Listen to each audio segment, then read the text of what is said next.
విష్ణు గారు sir cinema చూసాను, చాలా బాగుంది సార్. థ్యాంక్ యూ అండి, థ్యాంక్ యూ. మీ డైలాగ్స్ చాలా స్పాంటినియస్గా ఉంటున్నాయి అవన్నీ.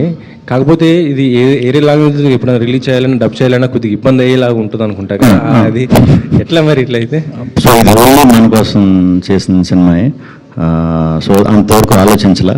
కాకపోతే ఇప్పుడు నుంచి వచ్చే ప్రతి సినిమా కూడా ఈజీగానే ఉంటాయి అన్నమాట. ఇప్పుడు నెక్స్ట్ వచ్చే మూడు చాలా ఈజీగానే ఉంటాయి, సో హ్యాపీగా చేయొచ్చు నెక్స్ట్. యువరాజు అంటే నన్ను ప్రభాస్ రాజు చేసేసాను అంటున్నారు ఏంటి? అంటే అది ప్రభాస్ మీద సెటైరికల్గా ఉన్నట్టు అనిపించింది.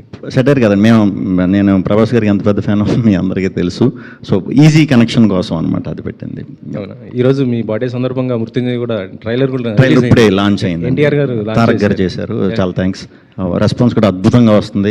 ఇది కంప్లీట్ వేరే జానర్, అది వేరే జానర్. సో అది కూడా టెరిఫిక్గా ఉండబోతుంది. అది ప్యూర్ థ్రిల్లర్ అండి, ఇంకా edge of the seat thriller. అది కలిసారండి ఎన్టీఆర్ గారిని? మీరు కలిసారా? లేదు, మేము ఇప్పుడు ఇమీడియట్ ఇటు వచ్చిన తర్వాత ఊరు వెళ్ళిపోతున్నాం అండి. 2 days ఫినిష్ చేసుకుని నెక్స్ట్ వీక్ కలుస్తున్నానండి. Thank you. 9 Sarika. Yeah hi, నిన్న మూవీ చూసాం, చాలా బాగుంది.